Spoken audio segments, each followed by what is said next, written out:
इस वीडियो को बनाने में मुझे काफ़ी ज़्यादा टाइम लगा, पर ट्रस्ट मी, ये वर्थ इट था।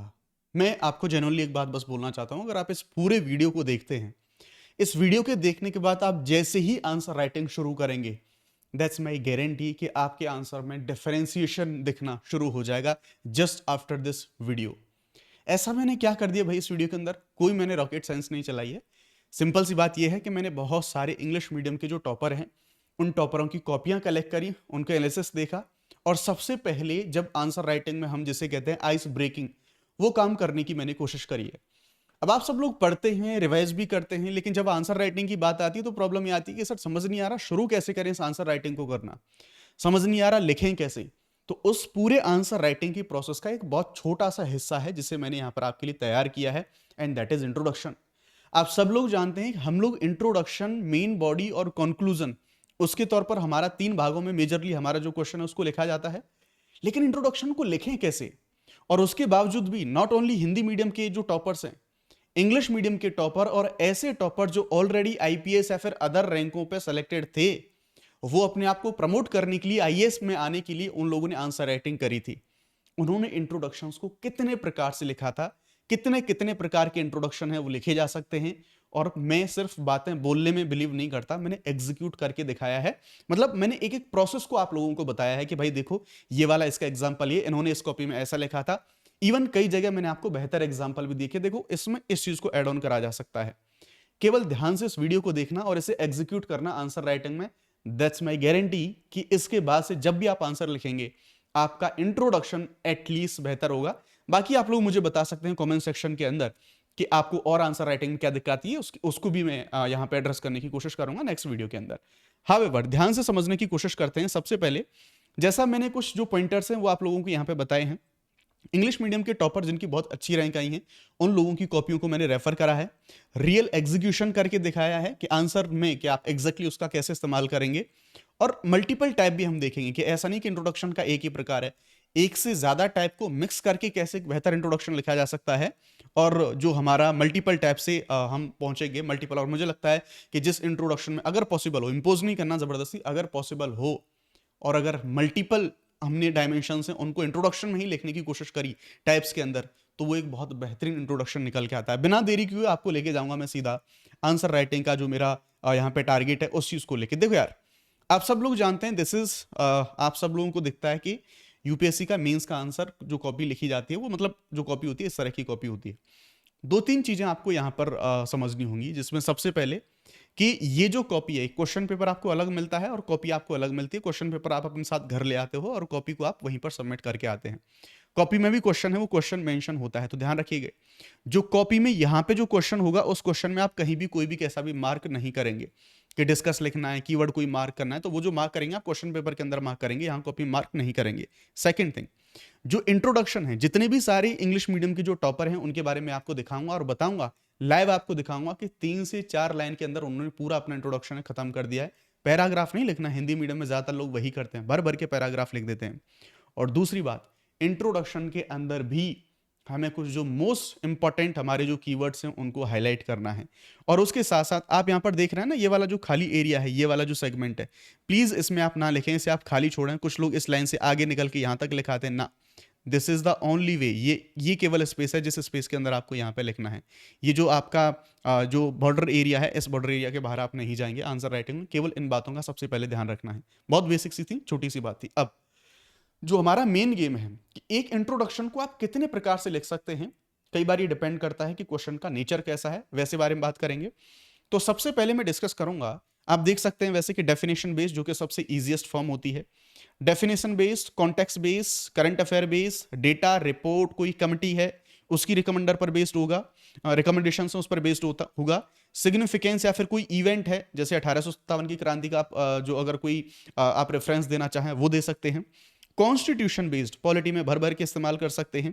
Chronology, personality based, court based जो हमारे क्वेश्चंस हैं उनमें आप मतलब जो स्पेशली इथिक्स के अंदर आप ऐसे आंसर को लिख सकते हैं। और इस चीज का ध्यान रखना है कि अगर करंट अफेयर से रिलेटेड क्वेश्चन पूछा है तो हम ट्राई करेंगे कि इफ पॉसिबल उसमें करंट अफेयर बेस्ड ही हम जो इंट्रोडक्शन है उसको हम वहां पर मेंशन करेंगे। इस चीज के बारे में ध्यान रखना है। और ध्यान रखिएगा, मिक्स टाइप जो है वो भी वर्क करेगा, मिक्स टाइप को कैसे शामिल कर सकते हैं मैं आपको लाइव जो डेमोन्स्ट्रेशन है वो करके दिखाऊंगा। देखो साहब, अपनी स्क्रीन पर ध्यान से थोड़ा सा फोकस करिएगा। सबसे पहले जिस टाइप को मैंने यहां पर पिक किया है दैट इज डेफिनेशन टाइप, यानी कि अगर हमारे सामने कोई क्वेश्चन है और उस क्वेश्चन को हम परिभाषा के आधार पर कैसे उसका इंट्रोडक्शन लिख सकते हैं, and this is the easiest way है जिसमें हम किसी क्वेश्चन का इंट्रोडक्शन है उसको लिख सकते हैं। ज्यादातर लोग इसी का इस्तेमाल करते हैं। हर क्वेश्चन में इसको नहीं लिखना, अलग अलग इस्तेमाल करने हैं हमें। डेफिनेशन बेस के बारे में हम बात करेंगे तो मैंने जो पहला एग्जांपल यहां पर दिया है आपके सामने, यहां पर आप देख सकते हैं दिव्या मिश्रा AIR 28 2020 में उनकी AIR 28 आती है, उन्हीं का जो कॉपी है उस कॉपी का इस्तेमाल मैंने यहां पर करा है। इसके बारे में हम देखेंगे यहाँ पे, राइट। तो इन चीजों को हमने यहाँ पे समझा। हम यहाँ पर देखेंगे ये जो हमारा जो डेफिनेशन बेस्ड होता है दैट इज इजीएस्ट टाइप का हमारा इंट्रोडक्शन होगा। देन हम देखेंगे कीवर्ड और आइडेंटिटी, जो हमें इसमें करना क्या होता है, कीवर्ड है उस कीवर्ड को हमें पकड़ना है और उस कीवर्ड को डिफाइन करना होता है। इस प्रकार का हमारा जो क्वेश्चन पेपर है उस क्वेश्चन पेपर के अंदर जस्ट फॉर एग्जांपल इन्होंने जो दिव्या मिश्रा है उन्होंने इस क्वेश्चन को यहाँ पे लिखा है, आप लोग देख सकते हैं, आपकी स्क्रीन पे ये रिफ्लेक्ट हो रहा होगा प्रोबेबली। तो आप देखेंगे प्रशासन में सत्यनिष्ठा सुनिश्चित करने से निर्णय की जो गति है वो धीमी हो जाती है, दक्षता कम हो जाती है। उपयुक्त उदाहरणों सहित इस कथन का समालोचनात्मक परीक्षण करें, दैट इज द क्वेश्चन। ठीक है, अब इन्होंने जो इंट्रोडक्शन यहां पे लिखा है आप देख सकते हैं, ये वाला तो रहा इनका इंग्लिश में, पर सीधी सी बात है हम लोग हिंदी मीडियम वालों को मेजरली यहां पे फोकस कर रहे हैं। इसकी हिंदी एग्जैक्टली मैंने यहां पे लिख दी है कि सत्यनिष्ठा, ईमानदारी, नैतिकता, निष्कलंक आचरण, इनमें निरंतरता बनाए रखने का सर्वोच्च गुण है। इन्होंने क्वेश्चन की नेचर को समझा और उन्होंने यहां पर यह करा कि उदाहरण सहित उन्होंने एग्जाम्पल दिया, वो भी रिलीवेंट। तो डेफिनेशन के साथ एग्जांपल, बिकॉज दिस क्वेश्चन की डिमांड ऐसी है कि एग्जांपल भी देना है, डेफिनेशन भी देनी है, दोनों चीज उन्होंने यहां पर करी है। IAS दुर्गा शक्ति नागपाल रेत खनन माफियाओं को कंट्रोल करने में उनका नाम है, काफी ज्यादा रहता है, तो आप सबने देखा होगा उनके बारे में न्यूज़पेपर वगैरह में। तो उन्होंने इसका जो रेफरेंस है वो यहां पर लिया है। अब उन्होंने इस लैंग्वेज को जो इंटेग्रिटी के बारे में उन्होंने यहाँ पर लिखा है, मैंने एक उसका अल्टरनेट आपको प्रोवाइड करा दिया कि आप इसकी जो डेफिनेशन है वो ये भी लिख सकते हैं। सत्यनिष्ठा वो नैतिक गुण है जिसके अंतर्गत व्यक्ति अपने सिद्धांतों, मूल्यों और कर्तव्यों के प्रति अड़िग रहते हुए विचार, वचन और कर्म में एक रूपता बनाए रखता है, कंसिस्टेंसी बनाए रखता है। ठीक है, कुल मिला के यहाँ पर यही है कि डेफिनेशन हमने ये लिख दी और उसके साथ अगर उन्होंने एग्जाम्पल पूछा है तो एग्जाम्पल ये लिख दिया। एग्जाम्पल कोई लेटेस्ट हो, ट्रेंड में हो, न्यूज में हो, प्रैक्टिकल हो, वो आप पुटअप करने की कोशिश करें। और केवल एक ही नहीं, मैंने दूसरा भी आपको जो एग्जाम्पल दिया है वो भी टॉपर है यूपीएससी की, AIR 14 2025 में जिनका सुरभि यादव मैम है, उन्होंने भी एक ऐसा ही डेफिनेशन बेस्ड आंसर लिखा है। इंग्लिश में आप उनका आंसर देख सकते हैं। और यहां पर बेसिकली ये जो क्वेश्चन उनसे पूछा गया था, जो क्वेश्चन उन्होंने आंसर करा था, ये था कॉन्स्टिट्यूशनलिज्म के बारे में, संविधानवाद के बारे में, कि व्हाट इज कॉन्स्टिट्यूशनलिज्म, उसके बारे में उन्हें लिखना था। तो उन्होंने सिंपल सा कॉन्स्टिट्यूशनलिज्म को उन्होंने डिफाइन कर दिया और एग्जैक्टली यहां पर जो उन्होंने इंग्लिश में लिखा है मैं आपको यहां पर हिंदी में बता देता हूं कि संविधानवाद उस विचार को संदर्भित करता है कि सरकार की शक्तियां संविधान के आदर्शों और संविधान के द्वारा सीमित हों, जिसे हम लिमिटेड गवर्नमेंट कहते हैं। ये थ्योरी ऑफ इंप्लाइड लिमिटेशन इनके सिद्धांतों को स्थापित करता है। एज सिंपल एज दैट, बहुत सिंपल सी चीज हो गई। तो यहां पर कोशिश ये करी गई है कि जो चीज पूछी है उसकी डेफिनेशन दे दो, सिंपल एज सबसे इजीएस्ट फॉर्म होती है हमारी आंसर राइटिंग के अंदर। तो पहली चीज तो हमने पहला प्रकार देख लिया कि डेफिनेशन बेस्ड इंट्रो कैसे लिखेंगे। सारे क्वेश्चंस को डेफिनेशन के पीछे मत जाना, डिफरेंट डिफरेंट जो प्रकार हैं आंसर में इंट्रोडक्शन लिखने के उनको ट्राई जरूर करना। अगला हम देखेंगे कॉन्टेक्स्ट बेस्ड। ये जो कॉन्टेक्स्ट बेस्ड जो आंसर लिखा गया है, ये लिखा गया है 2025 में जिनकी AIR 4 आई है, राघव झुंझुनवाला 2025 के अंदर, उनका ये जो क्वेश्चन है इस क्वेश्चन को मैंने पिक करा है। कोई कॉन्टेक्स्ट दें, आप कोई करंट अफेयर का कोई कॉन्टेक्स्ट सेट करें, वैसा पूछने की कोशिश करिए। द क्वेश्चन इज, आप देख सकते हैं आपकी स्क्रीन पर क्वेश्चन है। क्वेश्चन कह रहा है आपसे यहाँ पे कि भूकंप संबंधी आपदाओं के प्रति उत्तरी भारत की संवेदनशीलता पर चर्चा करें, उसके प्रभावों को कम करने में भारत की तैयारियों पर प्रकाश डालें। भूकंप के बारे में उन्होंने यहां पर दो तीन चीजें हैं, उन दो चीजों का बड़ा ध्यान रखा है इंट्रोडक्शन के अंदर। आप और ये चीज महसूस करना, आप जितने भी सारे टॉपर हैं केवल 3 से 4 लाइन का इंट्रोडक्शन लिख रहे हैं मैक्स टू मैक्स। ठीक है, यहां पर आप देखेंगे उन्होंने कॉन्टेक्स्ट दिया है कि रिसेंटली 2015 में जो नेपाल में अर्थक्वेक आता है और ये सारी जो चीजें होती हैं दिल्ली के अंदर भी, हिमालयस के अंदर भी, उन्होंने नॉर्थ इंडिया को बहुत ज्यादा जो है वल्नरेबल बना दिया है भूकंप के लिए। उन्होंने ये लिखा और यहां पर उन्होंने मैप बना दिया क्योंकि रिक्वायरमेंट थी। जहां भी पॉसिबल हो, ये वेट ही नहीं करना कि मेन बॉडी में बनाना है कि कहां बनाना है, जहां पॉसिबल हो ज्योग्राफी में मैप निकाल देना, दैट्स इट। ये यहां पर उन्होंने लिख दिया। अब इसी को मैंने हिंदी में आप लोगों के लिए यहां पे लिखा है कि उन्होंने कॉन्टेक्स्ट कैसे सेट किया है इसका। तो आप देखेंगे यहां पर अब इन्होंने जो इंग्लिश में ये लिखा है, इन 3-4 लाइन के अंदर लिखा है, इसको आप और बेहतर तरीके से हिंदी में, मतलब मैंने इसको थोड़ा सा रिस्ट्रक्चर करा कि कॉन्टेक्स्ट और बेहतर आप कैसे दे सकते हैं, कैसे बेहतर और कॉन्टेक्स्ट आप बना सकते हैं। तो यहां पर मैंने इस कॉन्टेक्स्ट बेस जो इंट्रोडक्शन है उसको बनाने की कोशिश करी है।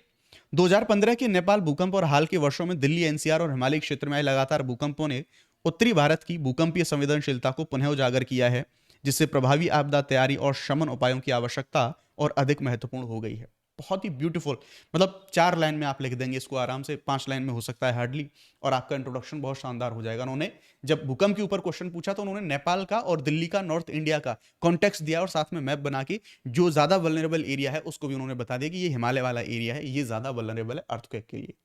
तो हो गया इंट्रोडक्शन, कॉन्टेक्स्ट सेट कर दिया उन्होंने इसका। अब आगे जो क्वेश्चन की डिमांड है उसके बारे में, पर चूंकि हम केवल इंट्रोडक्शन के बारे में बात कर रहे हैं इसलिए हमारा जो मेन फोकस है वो केवल इंट्रोडक्शन के ऊपर होगा, ठीक है। अगले प्रकार का इंट्रोडक्शन हम कैसे लिख सकते हैं, दैट इज अबाउट रिपोर्ट और इंडेक्स बेसिस। ये इंट्रोडक्शन किसके द्वारा लिखा गया है, तो सुरभि यादव जी हैं, AIR 14 अगेन 2025 में, उन्हीं के द्वारा इस क्वेश्चन का इंट्रोडक्शन है वो यहां पर लिखा गया है। क्वेश्चन को पढ़ो पहले, क्वेश्चन क्या लिखा था उन्होंने। क्वेश्चन था, भारत में बाल कुपोषण की समस्या से प्रभावी ढंग से निपटने के लिए पोषण विशिष्ट तथा पोषण संवेदनशील हस्तक्षेपों के अभिसरण कन्वर्जेंस इसकी आवश्यकता है, परीक्षण करें। मतलब उनको न्यूट्रिशन के ऊपर लिखना था, बच्चों के अंदर जो समस्या है उनके अंदर। अब उन्होंने इंग्लिश में यहाँ पर इन चीजों को लिखने की कोशिश करी और आप देखिए उन्होंने किस तरह से जो रिपोर्ट और इंडेक्स बेसिस है। अब ये जबरदस्ती अपने मन से कोई रैंकिंग नहीं बनानी। अगर कोई इंडेक्स, कोई रिपोर्ट, कोई कमेटी की रिपोर्ट आई है और आपको 100% पता है तो ही इसका इस्तेमाल करेंगे। देखो उन्होंने यहाँ पर लिख दिया, क्योंकि यहां पर कुपोषण के बारे में बात करी है, मतलब भुखमरी वगैरह है न्यूट्रिशन से संबंधित, तो उन्होंने यहां पर किसका, ग्लोबल हंगर इंडेक्स, इसका रेफरेंस दिया है इंट्रोडक्शन के अंदर। शुरुआती ओपनिंग ही इससे करी है उन्होंने। इंडिया रैंक्स 161 180, ये उसी समय की रैंकिंग है। ग्लोबल हंगर इंडेक्स इनके द्वारा बताया कि it's an alarming situation to direct nutrition needs of children, इसके बारे में यहां पर बात करी गई है। और डायरेक्टली मतलब सिंपल सी बात, इस इंट्रोडक्शन के अंदर जो मेन फोकस था वो था रैंकिंग में। इसमें क्या है ना, एग्जामिनर के सामने एक मैसेज जाता है कि यार अगर इसने इंट्रोडक्शन में डायरेक्टली अगर ये सीधी शुरुआती इसने एक रिपोर्ट इंडेक्स से करी है तो डेफिनेटली मतलब ऑथेंटिसिटी है इसके आंसर के अंदर। एग्जामिनर इस चीज को ऐसे इस तरह से लेता है। अगला हम बात करेंगे जजमेंट बेस, और ये जो इंट्रोडक्शन लिखा है जिनका मैंने रेफरेंस लिया है, ही इज विकास AIR 27, जिनकी इस बार AIR 27 आई है, जो पहले ऑलरेडी IPS थे। तो एक ऑलरेडी IPS व्यक्ति IAS के लिए एग्जाम दे रहा है, यानी कि रैंक इंप्रूवमेंट के लिए, तो वो कैसा आंसर लिखता है, कैसे प्रकार का। तो जजमेंट बेस यहां पर हम देख सकते हैं, इजी है। और पॉलिटी में तो आप इनका भर भर के इस्तेमाल कर सकते हैं, अदर पेपर में भी इस्तेमाल आप यहां पर कर सकते हैं। आपके सामने यहां पे जो क्वेश्चन है, क्वेश्चन आप देख सकते हैं।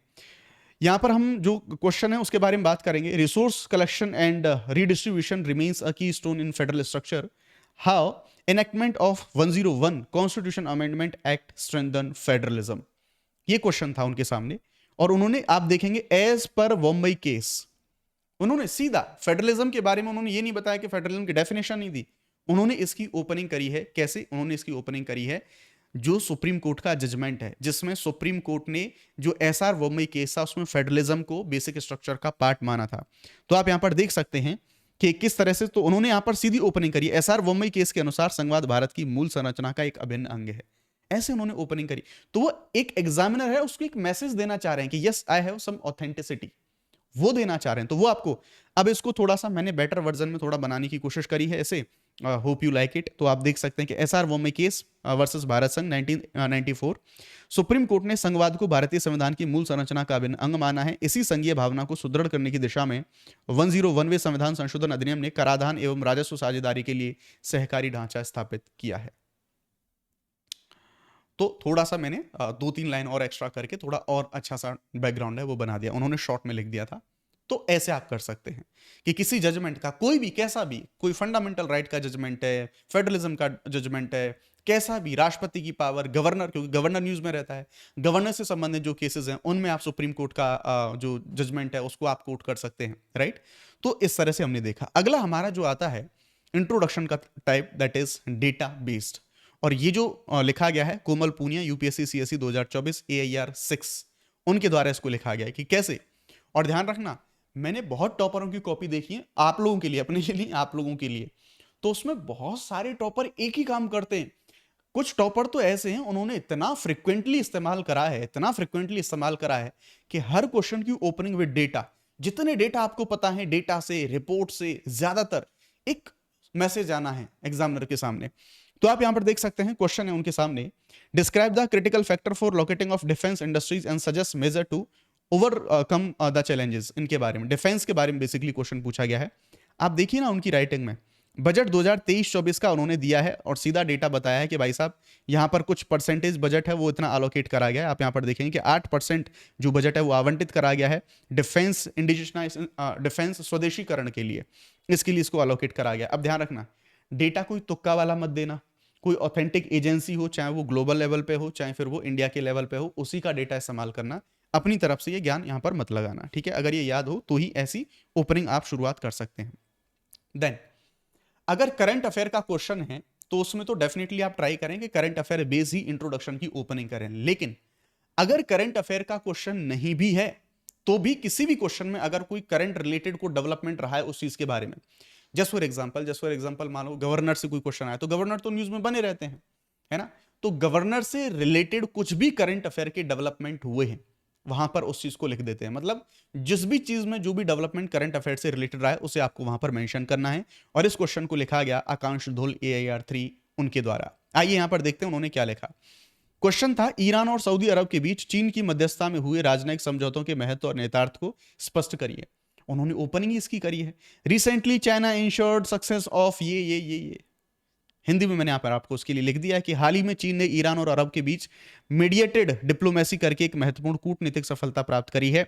इस समझौते के परिणाम स्वरूप दोनों देशों के बीच में राजनयिक संबंधों की पुनः स्थापना हुई है और 1998 के सुरक्षा सहयोग समझौते को पुनर्जीवित करने पर सहमति बनी है। ये इंट्रोडक्शन है और ये तो मैंने केवल एक सैंपल उठाया। जहां भी पॉसिबल हो करंट अफेयर लगाओ, मींस की आंसर राइटिंग में करंट अफेयर से शुरुआत करो आप, जो इंट्रोडक्शन है आपका उसकी, तो आप ये कर सकते हैं। और अगला एक बहुत खूबसूरत मिल सकता है आपको, quote based introduction. Quote based introduction क्या होता है? कोट बेस्ड इंट्रोडक्शन होते हैं कि स्पेशली इसका जो मैक्सिमम इस्तेमाल है आप लोग करेंगे एथिक्स के अंदर, राइट। एथिक्स में आप इसका इस्तेमाल करते हैं मैक्सिमम, लेकिन ऐसा नहीं कि एथिक्स के अंदर ही आप पेपर 1 पेपर 2 मान लो आपको भुखमरी के ऊपर लिखना है, गरीबी के ऊपर लिखना है, करप्शन के ऊपर लिखना है, जहां पॉसिबल हो सके वहां पर आप कोर्ट से ओपनिंग कर सकते हैं। बहुत सारे टॉपर, चाहे शक्ति दुबे मैम की बात करूं चाहे मैं किसी और के बारे में बात करूं, बहुत सारे टॉपर ने इस चीज को रिकमेंड किया है कि यस आप शुरू कर सकते हैं कोर्ट से, किसी इंट्रोडक्शन को आप शुरू कर सकते हैं। एथिक्स में तो आप इसका भर के इस्तेमाल करेंगे, बाकी पेपर में भी ऐसे जो टॉपिक है उन टॉपिक को देख के आप जो कोर्ट बेस है उनके, जैसे मान लो ये एक क्वेश्चन है, भ्रष्टाचार नैतिकता की विफलता की एक महत्वपूर्ण अभिव्यक्ति है। इस कथन के आलोक में भारत में भ्रष्टाचार की व्यापकता के विभिन्न कारणों और इसके उन्मूलन हेतु आवश्यक उपायों की चर्चा करें। करप्शन के ऊपर मान लो कोई हमारा जो क्वेश्चन है वो आ गया, तो या तो आप मान लो करप्शन परसेप्शन जो हमारा इंडेक्स है उसका आप रेफरेंस दे सकते हैं। लेकिन अगर आपको उस इंट्रोडक्शन को कोड बेस्ड इंट्रोडक्शन बनाना है तो सिंपल सी बात, आप देखेंगे यहां पर आपके सामने है कोफी अन्नान। कोफी अन्नान कौन थे? यूनाइटेड नेशन के पूर्व महासचिव कोफी अन्नान। उन्होंने एक बात बोली थी और उन्हीं का कोट आपने यहां पर बता दिया कि भ्रष्टाचार विकास और सुशासन का सबसे बड़ा शत्रु है। ये केवल आर्थिक अपराध नहीं बल्कि नैतिक मूल्यों के पतन का प्रतीक है। उसने इसी चीज को पूछा है और ये किसी टॉपर ने नहीं, ये मैंने ही यहां पर जो कोट है वो सर्च करके मैंने ही इसका जो एग्जांपल है वो आपको डायरेक्ट लाइव एग्जांपल दिया है। इतने तरह के इंट्रोडक्शन लिखे जा सकते हैं। I request to all of you, please इन सभी जो इंट्रोडक्शन के टाइप हमने यहां पर लिखे हैं, हमने जो समझे हैं, इनको आज से और अभी से अपनी आंसर राइटिंग में इनकलकेट करना। और ध्यान रखना, अगर ये अच्छा लगा है वीडियो आपको तो चैनल को सब्सक्राइब जरूर करना और कमेंट सेक्शन में मुझे बताना कि ये वीडियो आपको कैसा लगा, आपको हेल्प मिली कि नहीं। और बाकी आंसर राइटिंग या फिर कैसी भी कोई भी इशू हो उससे संबंध में अगर आपको कुछ गाइडेंस चाहिए तो आप मुझे बता सकते हैं। मैं फर्दर उसके ऊपर वीडियो लेके आऊंगा, ऐसा प्रैक्टिकल वीडियो कि जिनमें देखो ज्ञान बहुत दिया जाता है बट एग्जैक्टली मुझे बताओ प्रैक्टिकली उसे एग्जीक्यूट करना है, उसे कहते हैं वाकई में स्ट्रेटजी। बाकी बोर्ड पे खड़े होके तो ये कि हाँ ये कर लो, अरे करके बताओ कि होगा कैसे। तो I will try my level best. इस वीडियो को बनाने में बहुत टाइम लगा, ढूंढने में, टॉपर के आंसर्स को ढूंढने में बहुत टाइम लगा, but it worth it, literally ये वर्थ इट है क्योंकि आप लोगों की बहुत मदद होगी इससे। Thank you very much. जय हिंद, जय Bharat. Unacademy. Let's crack it.